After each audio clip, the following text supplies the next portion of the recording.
Okay, welcome everyone to Drisha's full program. And this is the last part of our three-part series on virtual reality and genuine humanity. Can they coexist? This class explores a variety of sources in Jewish thought and beyond on the question of whether and to what extent we retain our humanity in our virtual interactions. With that, I'll turn this over to Rabbi Zuckier. All right, thank you very much, Evie. And as Evie said, today we're going to be focusing on Jewish thought, or as you might call it, machshava. Whereas the previous two classes were on halakha and legal issues. We're going to try to treat some of the same questions, but to do it not from a legal standpoint, but from the perspective of Jewish thought. And I took a fairly liberal and broad definition of what counts as Jewish thought. So we're going to be looking at some thoughts from outside of religious Jewish tradition, certainly, to get a sense of some of the broader issues at hand. And don't expect to get absolute answers one way or the other. I think this is a very tricky issue. I don't think we really know the answers, but I'm going to try to raise some of the main issues that come up. First, we should define virtual reality. I'll do a shared screen in a minute, but it's the first source if you have the handout. And there's a few different ways of defining virtual reality. We're going to take a relatively broad definition and an artificial environment which is experienced through sensory stimuli, such as sights and sounds, provided by a computer, and in which one's actions partially determine what happens in the environment. Right, so you experience things that are computer generated, and you can have some impact on the environment. As you can guess, that definition includes Zoom, right? That's what we're all doing right now. You can see and hear, and you can speak or have yourself be shown. You can interact in both ways with a computer, and somehow this is projecting for all of us here. So this is virtual reality, although this is not the most high-tech virtual reality. There's a whole bunch of other sorts. There's we'll talk about a few different things. There's what's called VR goggles or glasses, where you can really put something on or put on a helmet or glasses and really feel like you're more inside of that reality. And then you can take it even further. This we don't really have more than that, but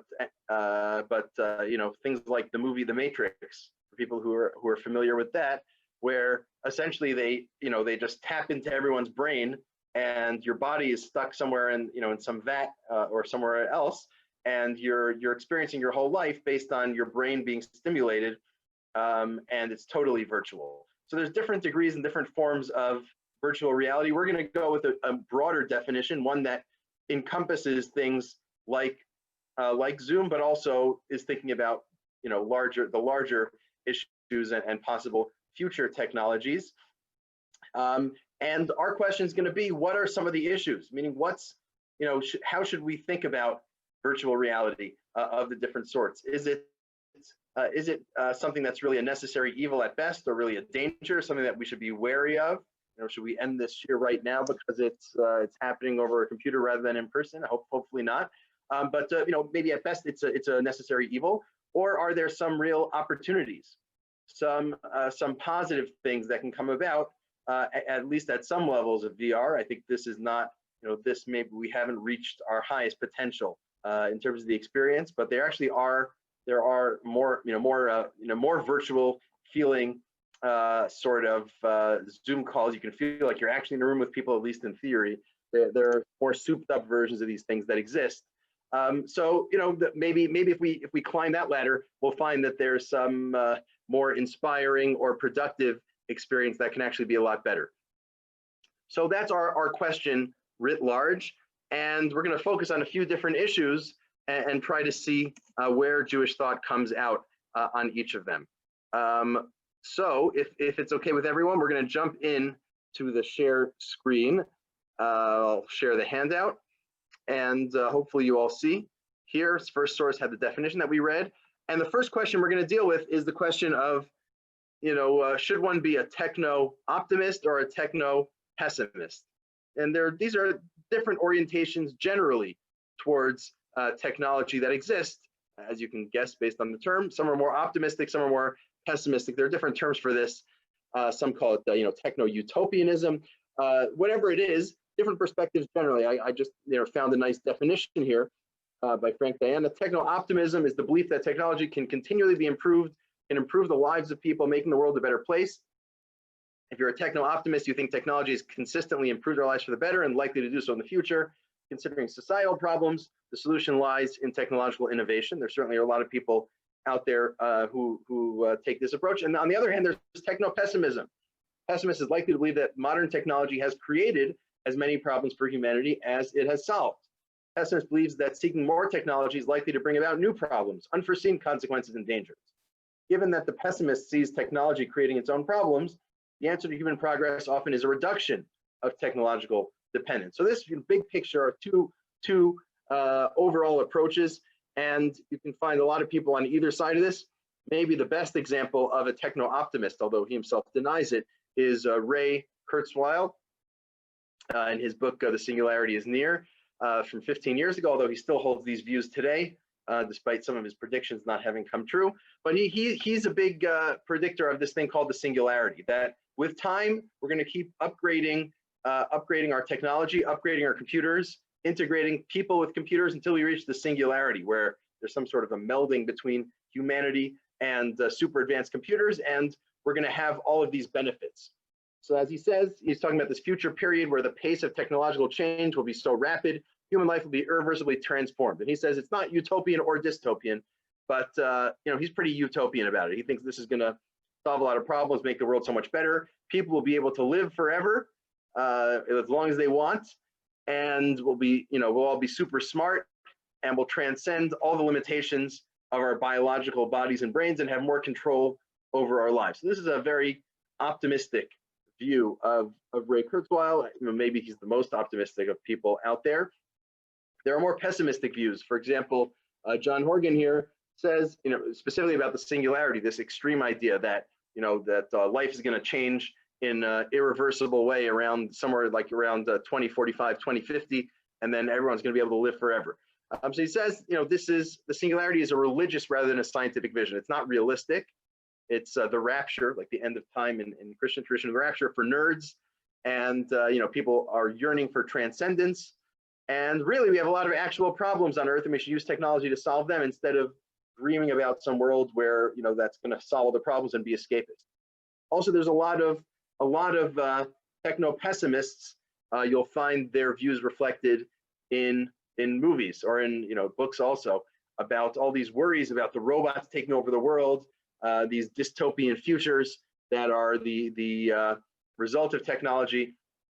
The Matrix itself, where the whole world is somehow taken over by robots and all humans are just bodies and vats to provide energy, but our whole lives are a lie because we're not actually experiencing them, just the brain is sort of being fed this information. That's a good example of a techno-pessimist view. There's different worldviews generally that people have, and what's interesting is you also find different orientations on this issue within Jewish perspectives, Jewish religious perspectives as well. And we'll demonstrate this from a different context, a different technological context, but where you basically have the same question. And this is the context of cloning. There was an interesting symposium put on 20 years ago in the Torah Ramada Journal about cloning humans and what the perspective should be. And there are maybe, a half dozen or more articles on the topic where we're not going to get into any of the details about cloning. What we will look at is sort of the overall perspective towards technology. This idea of a rapidly advancing technology, especially 20 years ago, people thought, oh, cloning humans, they just cloned Dolly the sheep. The thought was we can clone humans and totally change the world. Right around then, Star Wars, the Clone Wars, that came up. It was something that was in the culture. People were all thinking about how cloning would really change the world. Although now, it seems to not really have advanced much, partially because of these ethical concerns. So one thing is, if you we're going to look at 3 different articles from that symposium with 3 different perspectives on technology generally. So first, Dr. David Schatz is a philosopher, Jewish philosopher. So he sort of introduced this symposium. He's the editor of the journal. And he talks about how we're on the cusp of developing in utterly revolutionary ways to prolong lives, manipulate genetic characteristics, create people, all of these new technologies. So what's appropriate and what's inappropriate? Are the technologies welcome or not? These are sort of the general questions that he raised in this symposium. And then he says, Well, let's look at it from the perspective of the Rav, Rabbi Soloveitchik, who writes in The Lonely Man of Faith that man reaching for the distant stars is acting in harmony with his nature, which was created, willed, and directed by his maker. It's a manifestation of obedience rather than rebellion against God. Right? So according to the Rav, according to Rabbi Soloveitchik, being, sort of mastering nature and making all of the scientific advances is in itself a form of obedience to God, a form of serving God, or as the Rav said, it's a fulfillment of the kivshua, of conquering the world, overcoming all obstacles and scientific advancement going forward. And of course, the Rav was sharing these thoughts, in the middle of the 20th century during the space race, when there was a lot of technological innovation. And in these formulations, he comes off as very much, right, Lonely Man of Faith was written in the 60s, comes off as very much a techno-optimist. Obviously, it's different technology, both in the 60s and cloning in 2000, channeled by the Rav student, David Schatz. But this is a techno-optimist position. Interestingly, one of the respondents in the symposium says he was very unhappy that the frame of the Rav was used. He says it's unfortunate that the organizers of the symposium chose to formulate their first question in terms of Rav Soloveitchik's view of technology in The Lonely Man of Faith. Why? He says, because I respectfully question the assumption that there exists an inherent legitimacy of humanity's drive to control nature. He disagrees. We have no right to control nature. We shouldn't jump in. And scientific advances, some of them are positive and increase dignity. However, the idea that technical progress has any intrinsic ability to increase human dignity is difficult when viewed in light of humanity's undignified moral failings during the past 50 years of great technological achievement. Look back over the past half century, we've done all these technological great things, and we're worse off. So this Eitan Fiorino is a techno pessimist for that reason. And then the rest of the piece, he comes out against cloning largely for that reason. And I think there's also a middle position. Rabbi Dr. Avram Steinberg, who's a medical ethics and halacha expert, in his article, he sort of takes a middle path here. He says, in general, Judaism adopts a cautious conservative stance towards scientific or social innovations with an uncertain direction. But he quotes that the Tiferes Yisrael, anything there's no reason to forbid is permissible and needs no justification. The Torah doesn't enumerate all permissible things, only the prohibited things. So there's no reason to assume something's wrong. At the same time, you should be cautious. And that's really his piece as well. He goes back and forth along these two different sides. So I think just a helpful frame to start with before we get into the specifics of what virtual reality entails is it's worth realizing that this is a larger question of, this ties into a larger question of whether someone is a techno-optimist or a techno-pessimist. And depending on your views on that, that will likely color how you look at things like virtual reality, which of course calls for a very different sort of experience in the world, different mode of living. All right, it looks like there's a question in the chat, and everyone should feel free to add questions or ask questions verbally. Let's see. The question about conquering the world and whether AI, artificial intelligence technology is qualitatively different. Of course, that we're going to get to some of that in a bit. We're not focusing as much on AI as we are on virtual reality, meaning we're focusing on the human experience in virtual contexts. Sometimes that will entail artificial intelligence, sometimes not, but we're less focused on the AI itself and more on the human experience part of things. So any other questions or thoughts before we continue with the sources? Okay, so far so good, right? We have our techno-optimists, our techno-pessimists. Let's get a bit more into the specific issues that come up when we think about virtual reality. So we have the issue of embodiment, and the last couple of classes, the last couple of weeks, we had a handful of different topics that came up, that specific things that come up when one is in a virtual reality context. Let's say over Zoom, we had all sorts of halachic issues, whether one can participate in a minyan in one way or another over Zoom, whether you can say a bracha when you see something or hear something over Zoom, whether you can fulfill mitzvahs or not. We came up with 4 different categories that come up in the halachic literature, some of which are going to come up here. So let's just mention what we came up with in the previous couple of weeks. One is a question of verifiability. If I see or hear something over Zoom, do I have reason to believe that it's accurate or not? And that we saw generally people thought yes, although with a couple of cases where people were a little not certain. That was one issue. Another issue was human connection or human experience. If I see someone over Zoom, is that the same experience as seeing them in person? And there we saw a lot of people thought not. We had the question of presence, where seemingly you lack presence. Those of us who are on the Zoom call are presumably not all present in the same place, although maybe there's some ways around that. As we discussed, that's a third issue. And then a fourth issue is whether we consider the seeing or hearing or writing that's done over a computer to actually qualify as seeing, hearing, or writing, or whether it's considered nothing, right? Because what I'm doing is happening here, what you're experiencing is there, and there's no connection between the two. I'm not speaking to you, I'm speaking to my computer, and you're hearing something else from your computer, for example. So those were the four issues that come up. One question we're going to talk about now doesn't really come up as much there, but it's sort of connected, but it's not exactly the same, which is the issue of embodiment, which is maybe less so in Zoom, right? Over Zoom, we're sort of all naturally in our bodies where we are here, even if what we're projecting is not exactly the same, right? Like, for example, we only see each other's heads and not the rest of our bodies mostly, what we're seeing is not fully 3D.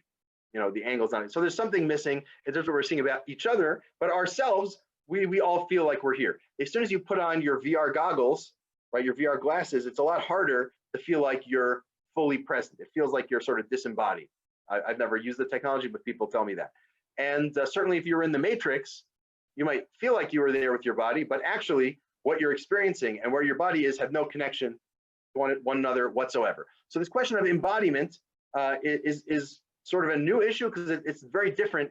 It doesn't really exist within the Zoom context. It exists in other contexts, but one similarity is it's sort of similar to the question of whether we're actually seeing and actually hearing. Right there, the question is sort of a step further. Is our body actually there? Are we actually connected to our physical body? And on this question, this is really a very deep question that's been at issue within Judaism for a long time. There's a big debate within Judaism how important it is that we have bodies. Is the fact that we have bodies really a bad thing or an irrelevant thing? It's sort of just there. Or are our bodies actually significant? So the Rambam may be the most anti-embodiment or really anti-physicality view that's out there. And there's a bunch of different sources we could look at. We're just going to look at one and fill in a couple of details about the Rambam and the Rambam's opposition to the physical, or the fact that the Rambam was not so pro the fact that humans have bodies. So, and this is the Rambam Mishnah Torah, where he's talking about Olam Haba, the world to come, the great reward that we get. And for the Rambam, Olam Haba is not the same as Mashiach. It's not Messianic era. That's a separate thing. Olam Haba is after you die, you have a second life in a non-physical world. So let's see what the Rambam says. Olam Haba ein bo guf ugvia ela nafshos hatzadikim bilvad below guf kamalachi hasharis. There's no body at all. It's just souls. The souls of the righteous without a body come together like malachi hasharis, like angels. Angels don't have bodies. So just like an angel, humans don't have bodies after they die. Only the tzaddikim. If you're not righteous, you don't merit the world to come. You just disappear, according to the Rambam. There's no suffering in Gehenna and hell for the Rambam. You just sort of disappear. That's the greatest punishment, non-existence. But if you're a tzaddik, you continue to exist after you die, like an angel. Since you don't have a body, we call it you have no need, therefore, for eating or drinking or any other human bodily needs. And no things happen to you that happen to human bodies. All these things: sitting, standing, sleeping, dying, sadness, happiness. These are all physical phenomena. Interesting that the sad and happiness is for the Rambam a physical rather than a spiritual phenomenon. But those are all, those don't exist in the world to come, and that's a good thing. Why would you want to have all these distractions? All you do in the world to come, and then in Mizvah Shechina, as he says in the next line, you just benefit, you enjoy divine presence. Not a physical enjoyment, a spiritual enjoyment. Your soul, or really your intellect, for the Rambam, the soul is really the mind. Your mind experiences God and understands God better. And that's the greatest enjoyment. That's the greatest thing that can happen. And that's what happens in Olam Haba. There's no physical body. That's just a distraction. And this is the greatest enjoyment. That's the Rambam's view. And let's jump to the last line. What does it mean that you benefit from the splendor of the divine presence? You can appreciate greater things about God and God's true existence that you couldn't experience if you're in the dark and lowly body. The body pulls us down. The body's physical. All physical things are destined to be destroyed. That's entropy, and therefore they're doomed and they're bad. And all they do is distract and take away and weigh you down against your spiritual experiences. So the best possible reward for the tzaddikim is after they die, they jettison the body. They just have their mind or their soul, whatever you want to call it, but it's an intellectual thing that understands and benefits from God's true existence. That's the Rambam. So for the Rambam, if you could find some way to live and do whatever we do without a body, that would be great. I mean, maybe there'd be technical issues, but fundamentally, in a deep way, jettisoning the body is the best thing you could possibly do. Because the Rambam is not such a fan of human embodiments. And of course, this is not unrelated to the fact that the Rambam was the most strident in saying that God can't have a body. That's an absolute contradiction in terms, right? God is perfect because God's non-physical. That's what makes God great, and among other things. And angels are like, these angels are non-physical. They're some sort of emanation from God. They don't really have their own independent existence, but that's what makes them great. Is that they're non-physical. They're only the important things. They carry out God's will. They're spiritual beings, and that's why the part of the human that lives on after death, if you're a tzaddik, is your non-physical part. So for the Rambam, it's all tied together. The God not being physical and human physicality being humanity's great failing. These are all the same idea, obviously at different levels. So that's the Rambam, and I think many people in different contexts have internalized this this anti-physicality. Certainly a lot of Musar, Shmuzim, the Gashmias being anti-Gashmias, anti-physicality, views that are opposed to enjoying the world and its physical, what it has to offer physically. They all stem from a similar worldview. There's different versions of it. Not all of them are like the Rambam, that are philosophical in that way. Some are more Kabbalistically oriented, but there's a certain stream within a fairly wide panoply of views within Judaism that are anti the body. What gets interesting is when you see who disagrees with this view. So first, and not going to demonstrate this with a bunch of Gemaras, although one could, but just a summary line from a book, academic work by Daniel Bayarn called Carnal Israel, carnal meaning physical. You find a lot of polemics against the Jews. They say, the Jews, all they care about is the physical. They care about mitzvos, which are done with your physical bodies, and they care about the literal interpretation of the body of the Torah as opposed to metaphorical interpretations. This is all polemic against the Jews in early Christianity, and at least the way Boyarin puts it, for rabbinic Jews, the human body was defined as a body, animated to be sure by a soul, but fundamentally it's a body. Whereas for Hellenistic Jews, those who were influenced by Greek philosophy, the essence of a human being is a soul housed in a body. So this fundamental question: what are we? Are humans souls or are humans bodies? Fundamentally, is what was at issue, at least in Boyarin's interpretation, which seems fairly convincing, that those who were influenced more by Greek philosophy said, humans don't have bodies fundamentally. I mean, you have a body, but you fundamentally are a soul. You fundamentally are non-physical. That's the best part of the human. Whereas Chazal, if you look, Chazal don't really make this distinction in a strong way. They seem to treat humans as bodies, and that's why you have to keep mitzvos. And let's say, bris milah, circumcision is the greatest marker of at least for men, of someone being a servant of God. You mark your body, which is, it's not a bad thing. That's a core part that's central to who you are. So that's one perspective. And again, you could go through a lot of Chazals and demonstrate this. And that would be in tension with the Rambam. The Rambam really seems to emphasize the soul, and the Rambam, of course, was influenced by Greek philosophy. There's another thinker who also really emphasizes the body, also in a polemic against the Rambam, and that is Michael Wishograd, the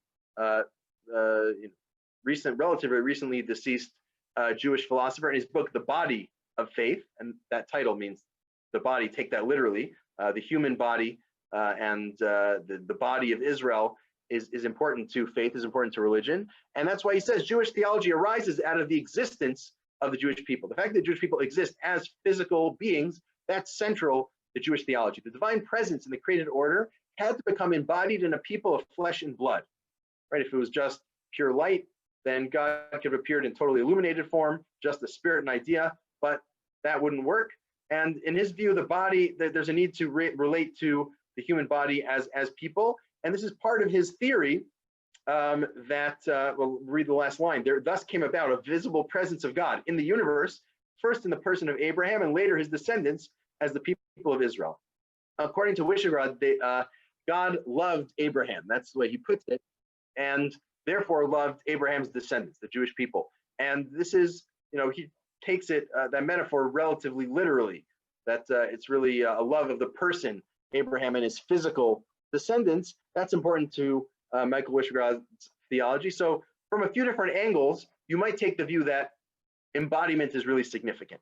Of course, how one comes out on this issue, whether you take the Maimonidean view that the body is really not so important, or whether you take the view that some attribute to Chazal or other philosophical perspectives, that the body actually is very important, might lead you to different perspectives on how to understand, how to appreciate virtual reality.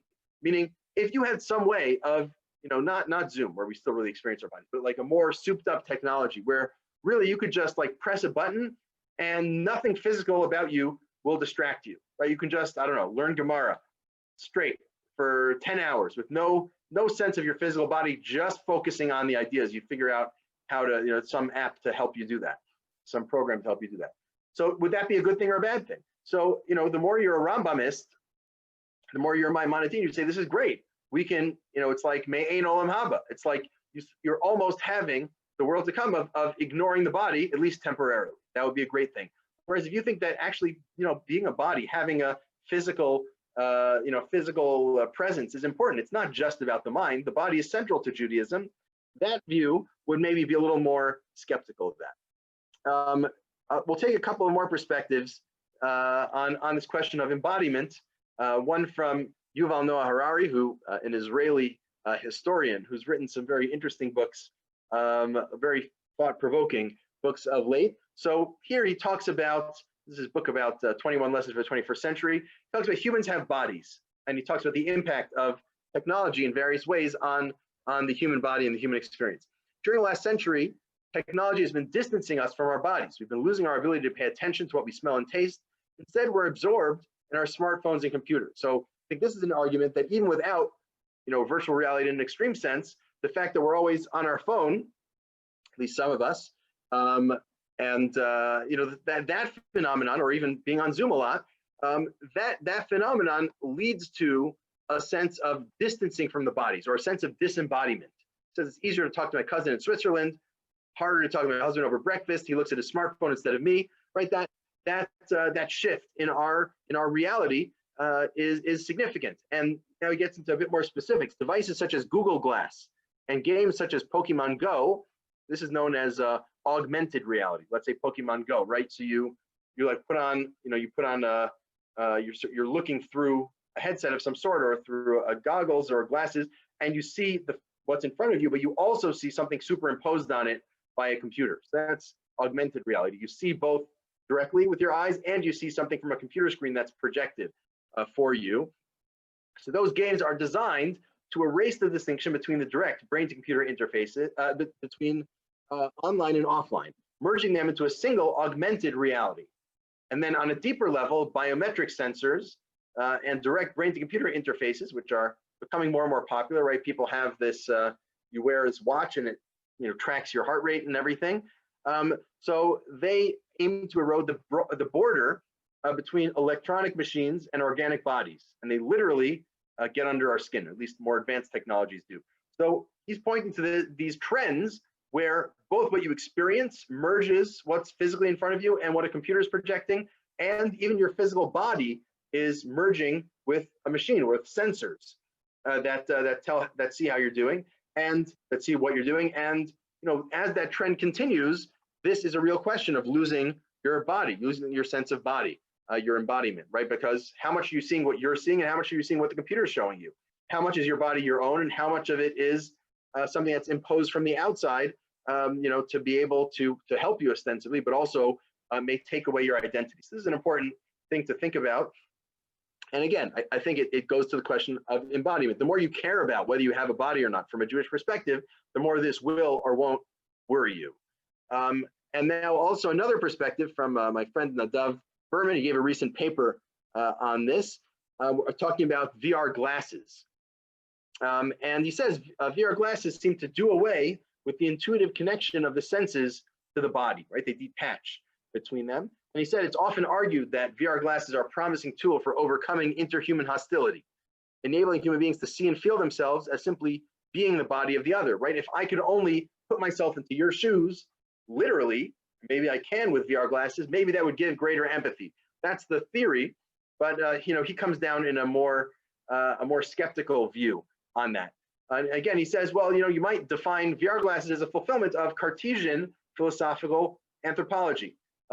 Cartesian meaning following Descartes. Descartes famously suggested that humans have two parts, the body and the soul. He's not the first to do this, but he's first to do it in a philosophical, modern philosophical sense. Humans have a body and a soul. After they die, the soul leaves the body. That idea. So maybe this fulfills that idea that you can separate the two. Right? Transcending the body, channeling our consciousness to abstract or fictional realities would be the result of that view. And that's that notion that the mind is downloadable and the psyche is transferable. But he ends up having a more skeptical view, as I said, which is that what ends up happening is you lose your sense of identity. In his view, the person who is in these VR glasses loses their own sense of self, and he ties that in with what he calls extreme manifestations, which about the role of death and the techno-theology of virtual reality in general, and virtual reality glasses in particular. He makes the point, and I'm not sure what to think about this, but many uses of VR involve violence, both like different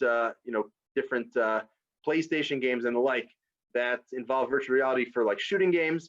He also talks about, let's say, ISIS beheadings being done in like virtual sense. And so in his view, there's a deep connection between violence and the virtual reality, which is because you lose your sense of reality, you lose your sense of your own existence, and some of that ties into the phenomenon of death. So, and it's hard to prove these things one way or another, but I think it's an interesting perspective about how disembodiment, the experience of disembodiment through the experience of virtual reality, may lead to negative repercussions down the line. And again, he uses this line about Cartesian, or dualism, this idea about body and soul. And again, that goes back to the question we raised before of to what extent are human beings souls as well.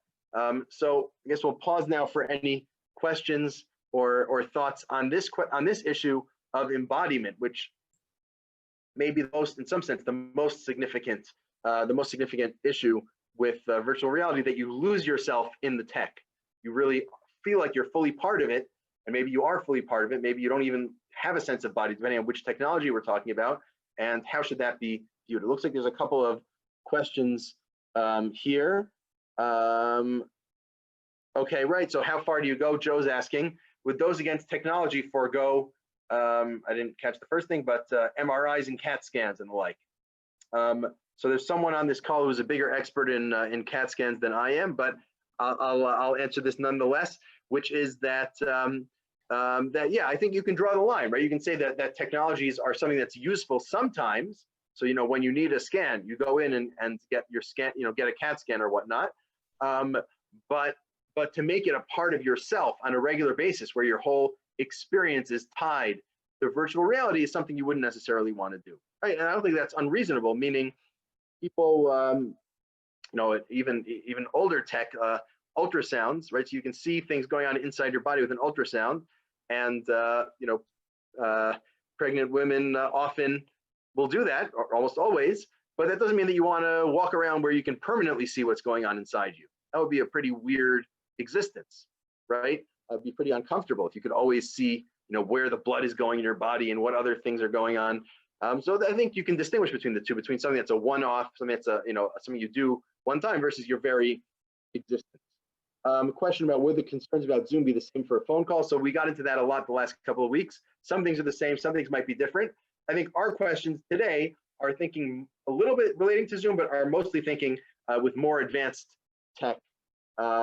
So that's relevant. Ozzy is saying the ontology question is impossible to answer. What are we? Well, you can't prove it one way or the other. You can certainly offer answers, many have, but yeah, you're gonna have a hard time proving one way or another what we are. Although maybe, who knows, maybe this experiment that we're entering now with virtual reality taking off in different ways, maybe that will lead our intuitions in a certain direction. It's hard to know, but it's definitely making the issue more salient and more pressing. Let's see. Dorna says, according to the Rambam, you're really dead and not conscious, only reunited with the indescribable wonder of the Creator.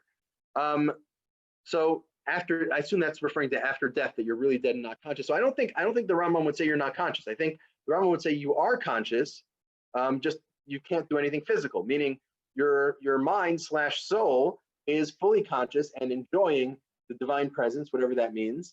But it can't really do much because there's no physical plane on which to act. All it's doing is sort of internal. It's experiencing God. So I don't know if you call that alive or dead, but it's certainly conscious. It certainly seems to be conscious in the Rambam's description.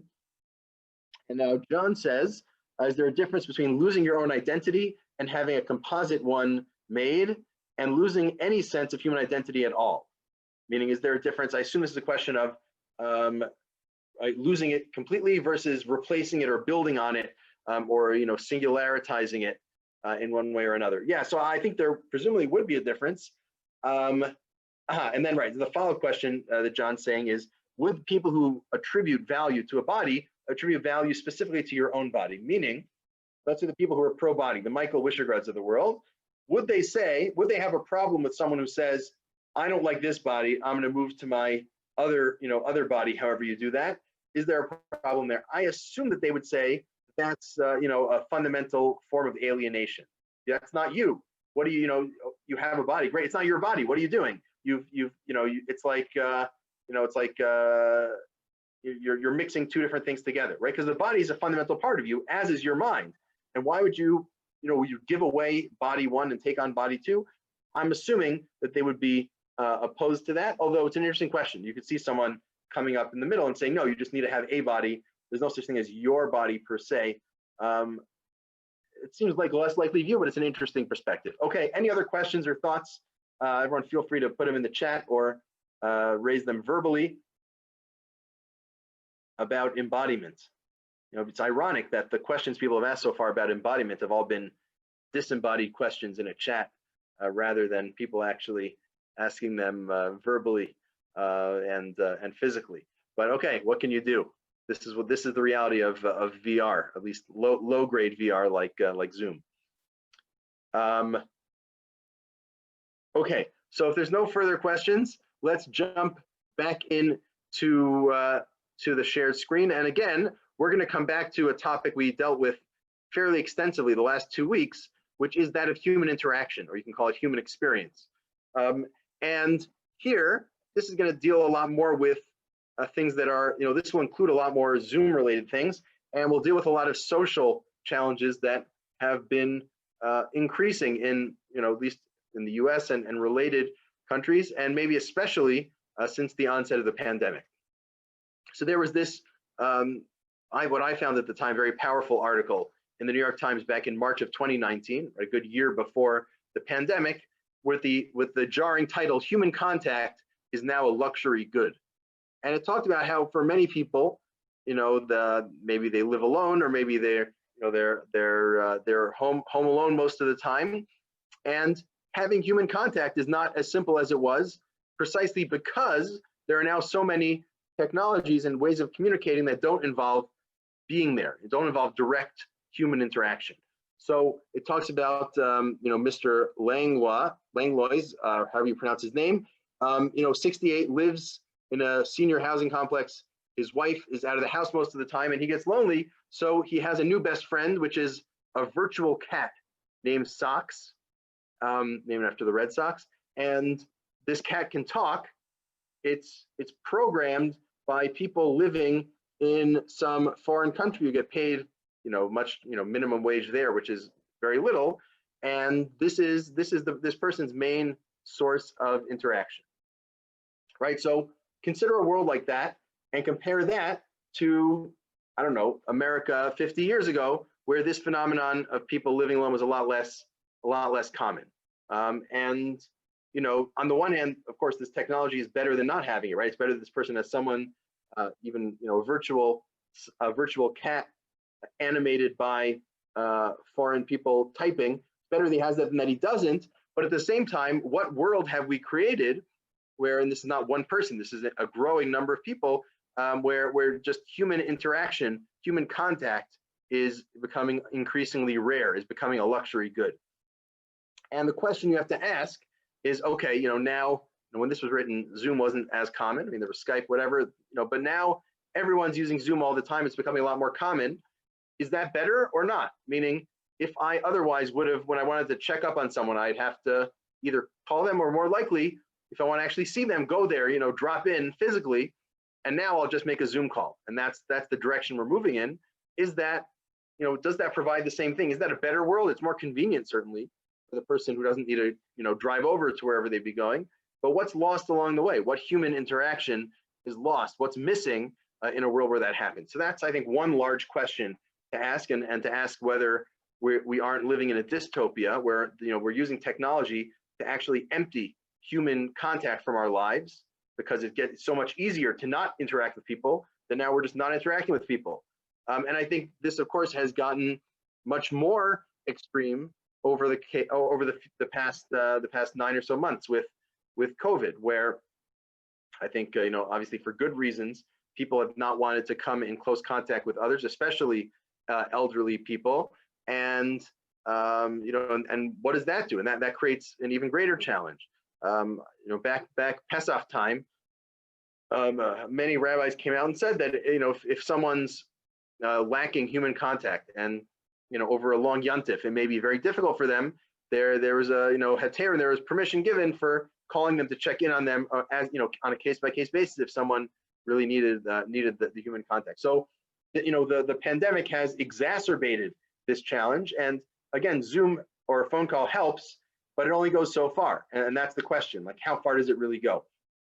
Relatedly, here's an article about in-person learning is a luxury months into the coronavirus crisis.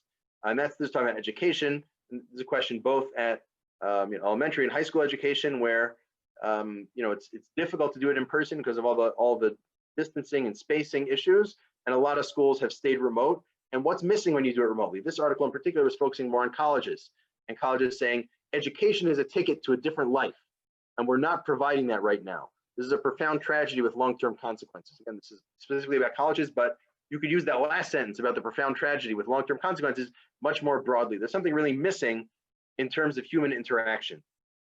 And I think you can make this argument from a Jewish perspective as well. So, if you think about how Minyan works, we saw this source the last couple of weeks about Minyan works when you have a quorum of 10 that are together, that are present together, and that God is with them. How do we know God is present in the synagogue?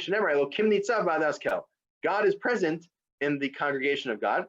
10 were praying together, that the divine presence is with them. In the same proof text. 3 are sitting in judgment as a court, that the divine presence is with them. Even 2 people who are sitting and learning Torah together, the divine presence is with them.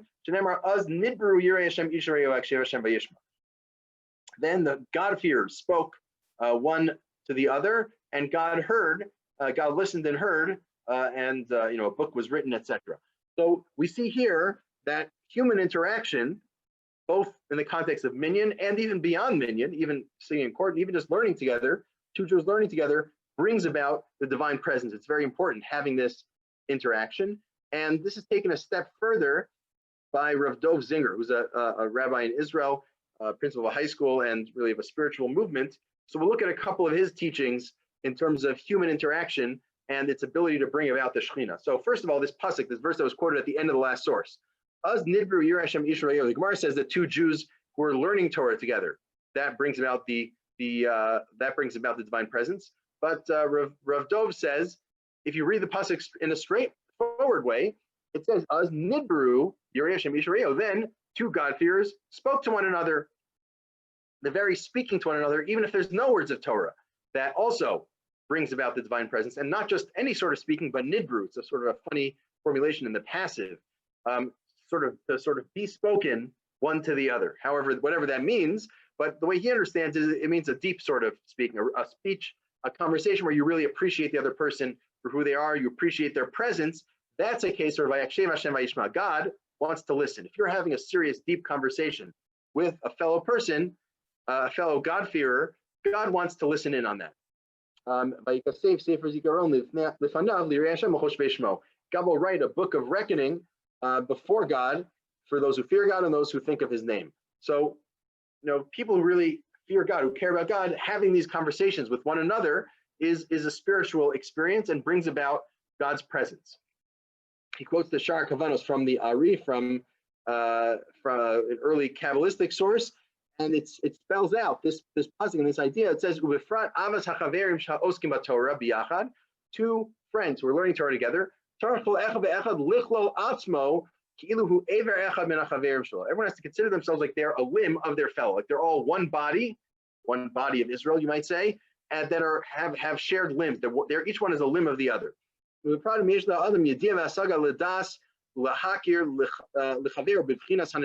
if you appreciate the soul of your friend. Your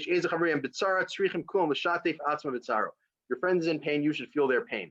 This is a source that Rav Dov applies in this context, that really the goal is to be able to feel the pain of the other, to feel like you're a part of the other person. That's what it means, nidbru yireh Hashem Yisrael, to really speak to one another, feel one another, feel part of one another in a deep sense.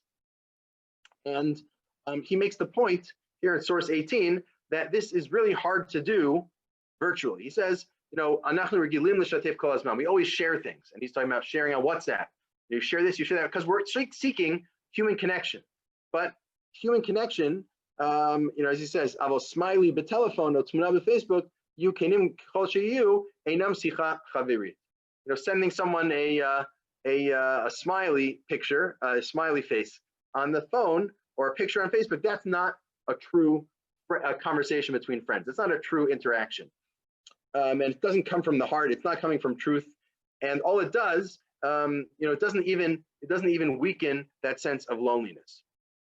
And that's why he says, that this loneliness is what we feel when we're seeking a true connection. And that's why he started this movement of groups that get together, I think monthly generally, where people really just have deep conversations about their path in life. I think he started this before the pandemic. I assume it's harder to do since. But this is his conception of human connection as a central religious act, and this idea that virtual doesn't cut it. You can't do it virtually. You don't have that true connection one to another. Now, that being said, Rav Dov himself has been teaching largely on social media, over WhatsApp videos and the like over the past bunch of months. So obviously there's some value to that, even in his view. But he's pointing at something that real connection has to happen in person. There's something missing, at least in our current state of tech, our current experience. There's something missing if you try to have connection virtually. This next piece we're not going to read inside, but is entitled Mi Omed Muli, who's standing opposite me, where he makes the point that prayer, davening, the whole point is to feel like you're in the presence of God. Right? We say Baruch Atah Hashem, you, God, blessed are you, God. A lot of second person reference to God as a being standing right in front of you. The problem with doing that, he says, is that we have a hard time appreciating when even other people are in front of us.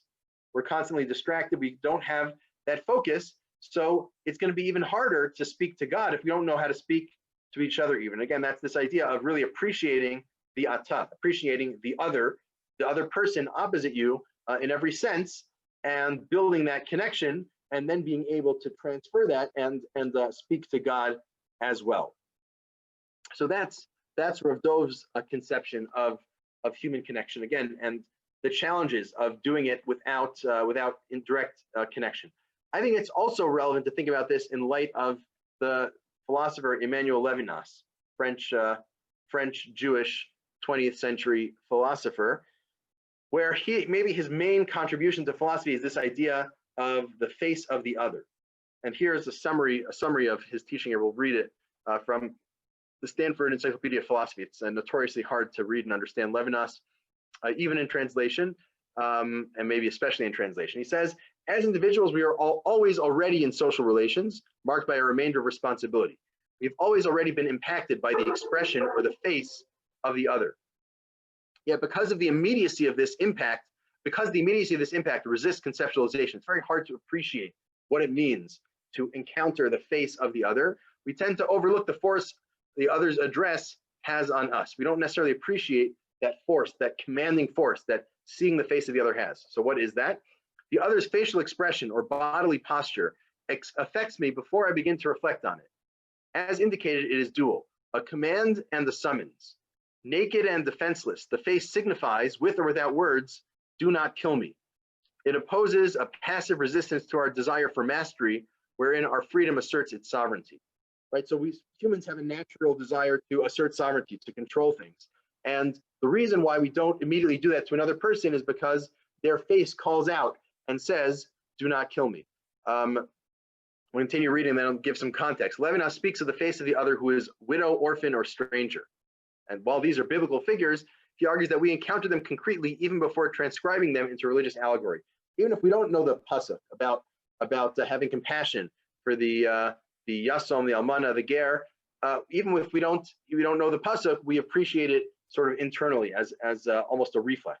Now Levinas is writing after the Holocaust, and one of the challenges of the Holocaust was that Germany was very philosophically ennobled and knowledgeable and cultured, and yet they still perpetrated the Holocaust. How can that be? And his claim is, we don't justify the prohibition against killing based on philosophy. That would never work. It has to be just a deep human reality that seeing another face and seeing another person means there's an obligation not to kill them.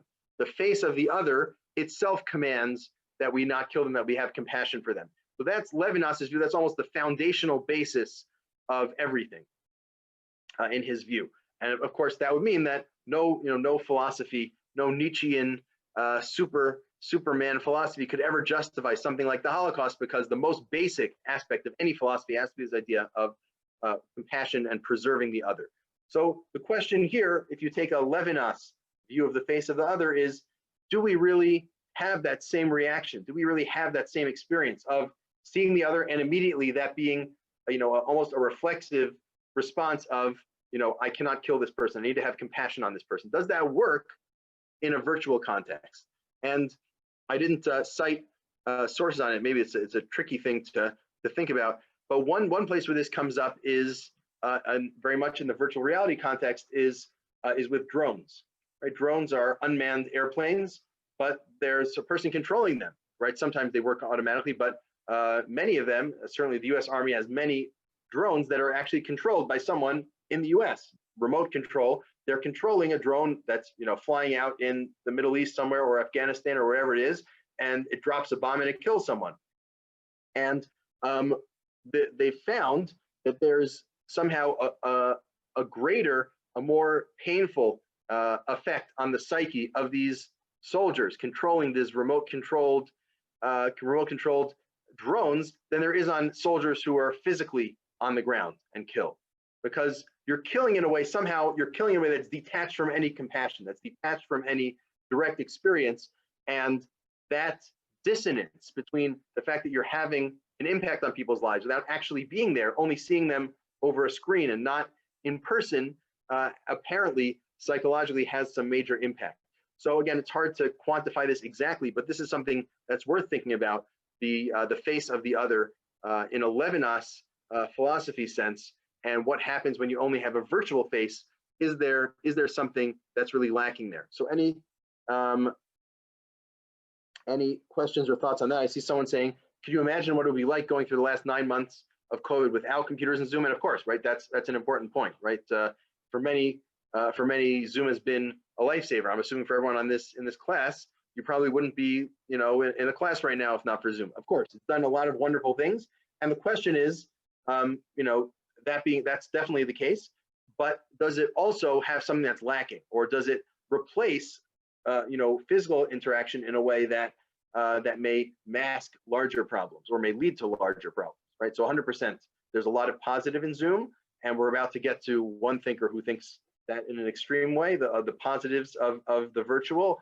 But I'm raising, for now, I was just raising a few concerns about what happens when you lack that direct human interaction, that person-to-person interaction. Any other questions or thoughts?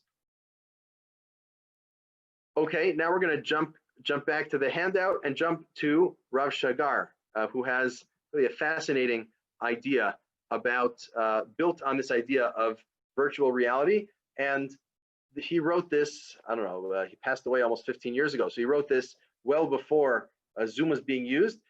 His article was part of a chapter called Hageula Shel HaPostmoderni, the redemption of the postmodern, Ala Mashiach Shel HaMatrix, the Messiah of the Matrix. It's an article based on a Rav Nachman story and on the movie The Matrix mentioned earlier. Again, the whole world is living in a scenario where people are just bodies in vats and their brain is being stimulated, and they experience their life as if they're in a matrix, which looks and feels like the real world, but it's not actually the real world. It's all illusions and projections into their mind by supercomputers. We're not going to read this inside, although you have the main selections here. So Rav Shagar understands this story of the Matrix, that Neo, the main character, who somehow, spoiler alert, somehow outsmarts the Matrix and breaks out of it and redeems the world to one degree or another. Neo is the Mashiach, is the messianic character, and this teaches us that Mashiach is a hacker. The Messiah is a hacker, someone who can manipulate systems of virtual reality. And he says, the hacker who phenomen hadati mashichi shel ha'idana postmoderni. The hacker is the religious messianic phenomenon of the postmodern age, and the ability to enter the world as it is. And for Rav Shagar, the postmodern world means there's no truth, there's no meaning, everything's a big mess, everything's a big matrix, and to go into the world and just rearrange it and somehow create meaning out of a lack of meaning, which is what Neo was doing. He was a hacker, he hacked into the system, he was able to manipulate the matrix to create meaning out of lack of meaning, to create meaning, even virtual meaning, in a virtual world. That is the messianic redemptive role of the great religious character in our time. Really a fascinating idea. We're not going to be able to spend more time on this just for reasons of time, but I think what Rav Shagar saw, we're gonna sort of flip it on its head. Rav Shagar saw a movie about virtual reality and the ability to shape the world and create experience, and that as a redemptive thing. He said, okay, well, this can answer the postmodern question. If we see a world where all meaning and truth is sort of off kilter, we have to create our own truth, our own religious meaning in the world. Whatever you think of that ideology, I want to suggest you can now turn that back around and say, okay, but what about, forget about postmodernism for a second. What about living in a virtual reality world? What about living in a world where our interactions are primarily over Zoom, which maybe for some or many of us has been a large part of the past 9 months. So we don't have direct physical interactions. We don't have the normal structures. We don't have we're not experiencing shul, at least likely not the way we used to. And Rav Shagar is suggesting that in our age, there's a redemptive possibility in being able to build your own religious structures, your own religious meaning, your own religious institutions, precisely out of that muddle, out of that lack of structure that comes about, both for him in postmodernism and certainly in the Matrix and in our experiences of living in a virtual reality world. So I think this is maybe the most optimistic view, in a sense, this interpretation of Rav Shagar, that living in a world where the physical is being transcended in many ways by virtual interactions, that actually allows us to have more opportunities, more ability to build religious meaning and religious structures, like the hacker, like Neo, and maybe that's the world that we live in now. The ability, just to give an example, that people are not going to, haven't been going to shul as much, but now there's the opportunity for more shiurim, more classes online over Zoom. To give a theoretical example, right? So that you can somehow shift and try to build and make the best of a situation. And maybe it's not even, maybe in some ways it can actually be better. It can actually, have redemptive messianic qualities, according to Rav Shagar. So again, I'm sure people can disagree. It's a pretty out there idea, but it's also a very powerful idea, that precisely out of the messiness of the world as it is and the lack of structure that we found, maybe that provides room for redemption. On the other hand, you might take the other view, the opposite view in terms of how to build religious community. This is a quote from the introduction to the Asifa booklet. You recall the Asifa 8 years ago, a big anti-internet get-together at 2 large stadiums in New York with over 60,000 people, primarily Haredim. And they said, these are new challenges, but what we've always done is hunker down, stay entrenched in our faith, not go to new things, but stay in the way of what we've been doing always. And that's really the opposite of Rav Shagar. Rav Shagar said, something's new, there's a lot of confusion, build something new, move forward. The opposite approach is to say, there's something new, there's some confusion, do the exact opposites. Keep doing what you're doing, don't get internet, don't embrace the virtual world, stay in our physical world, stay in your yeshiva and your kollel. If you're working, do everything you can to not have internet, to not be connected in these new ways, because it's too dangerous. And I mean, I think, on a communal level, stopping people from being on the internet in the Haredi world has largely failed, but that doesn't mean that the ideology is wrong. Meaning maybe that would have been the proper path, at least on this view, right? You can call this a conservative, lowercase c conservative, like philosophically conservative view of anytime you change things, there's likely to be unintended consequences, negative repercussions. Better to not risk it and hunker down, keep things the way they were. That's really the opposite of Rav Shagar. And now finally, a word about divine presence. We're going to make it super short and then have a couple minutes for questions. Roy Rappaport, an anthropologist, I assume a descendant of Kohanim, although I don't think he was observant in any way. Anthropologist of ritual, right? So the Kohen gene didn't stray too far because he's very, very into ritual. We're not going to be able to read this inside, but he has a lot of very interesting insights. One insight here is that there is this experience people have of the divine presence. Now, I don't think he's not presenting this as a religious person, but somehow religious structures can be such that people feel the presence of the divine. And, of course, as we were talking about before, right, the Gemara, we saw that if there's a minyan, the divine presence rests there. Even if there's 3 in a bezdin, even if there's 2 learning Torah, or even talking to each other, according to Rav Zinger. So whatever exactly the religious structure is, Judaism clearly has some of those, that there can be this experience of the divine presence. And the question one would raise here is, can there be the experience of the divine presence in a virtual sense? Last week we asked that in a halachic way. Can you make a minyan over Zoom? What if you think minyan is based on the people seeing each other? Everyone can see each other over Zoom. If that counts as actually seeing, maybe that can be a minyan. That's a technical halachic question.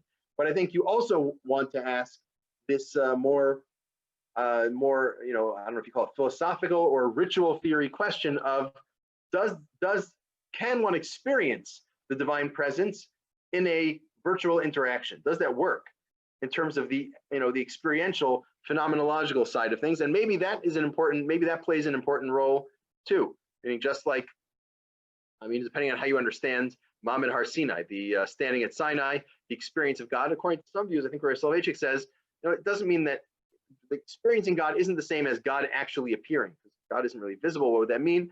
So somehow there was an experience of experiencing God that was provided. Maybe minyan works in a similar way. Maybe there needs to be a feeling of experiencing God that's a necessary condition for minyan. And I don't know of a halachic source that says that, but maybe that's sort of baked in to what minyan is. I'm putting an idea out there that's worth thinking about as well. I think we are out of time, so I'm happy to take any more questions for another couple of minutes. And either way, I'll just summarize quickly. We saw a variety of possible questions or concerns from the perspective of Jewish thought that might affect this question of how to understand virtual reality. Questions of whether one is a techno-optimist or a techno-pessimist. Question of whether embodiment is a good thing or not. Do we think that people have bodies and that's a good thing, or are bodies the biggest problem and we can only wish to get rid of them? The lack of human connection and experience, is that can that be overcome by technology, or is something fundamentally missing? Are we lacking that connection between people? Can we really see the face of the other? Can we really have an uz nidbaru, a deep conversation experience? I see Shirley put in the chat, praying in the living room is no substitute for praying in shul, right? Can we experience the divine presence virtually at a distance the way we would in shul? Maybe yes, maybe no. And the question we saw before the last one of building a religious community is the solution to doing that. When you encounter a new scenario, to sort of hunker down, do the things we've done for thousands of years, or at least for a long time, and not change anything, or the intrepid view of Rav Shagar, can we try to branch out in new directions and try new things? And precisely through the confusion and the mess of the virtual world, can we hack our way into building a religious society that can be successful? These are some of the questions that we have to ask here. Any final questions? I was just, so like, I recently became, you mentioned something about education in this. I recently became a teacher in chemistry. And like, I have to say, like, this, I've actually like never formally taught in person. So like, as an educator yourself, Rabbi Zuckier, like what are what are the differences? Like, do you notice advantages of teaching online? Do you notice disadvantages to teaching online? Like, do you think students or people who come to your shiurim are getting less out of it when it's online, or the same amount or more? Okay, great. I mean, there's a lot to talk about here. I'm just going to give try to stick it all into 30 seconds version of the answer. So the main positive is access. Everyone has access. You can get more people to come to more shiurim because you don't need to be in the same place. That's, I think, the main positive. And there's various other things. Sharing screens sometimes is helpful. You can and things like that. There's a bunch of negatives too. I mean, I think the experience is not the same. You don't feel like you're in a room with people learning. You don't feel like you're in a room with the teacher in the same way. I've had to generally in like intensive classes you meet every day for a few weeks, gone out of my way to have icebreakers, different ways of building connection because you don't have that naturally, that doesn't come about naturally. It's easier to get distracted, not if you're teaching, but if you're the student, it's a lot easier to get distracted and not focus.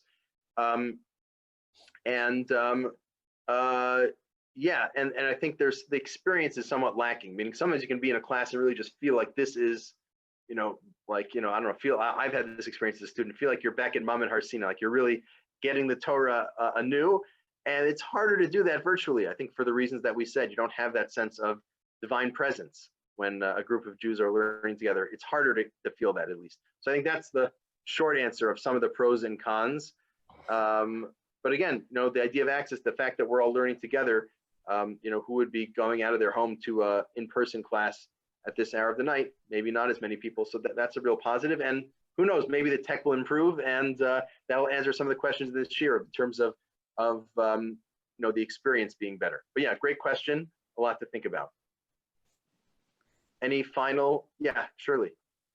Do you think when this is all over, there'll be a choice? You could either be in person or on Zoom for those that can't attend in person?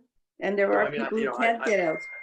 I mean, that question is very, very broad about, most things, most experience. I think more and more we will see both hybrid options and more optionality generally. I think we will move towards that model, meaning the world. It seems like that. And again, then you have to ask, is that good or bad? Meaning people who previously would have gone in person and now they have the option of doing it virtually, they do it virtually. Is that better or worse? Again, hard to know, but that really touches on the issues that we spoke about. I really meant for people who can't get out.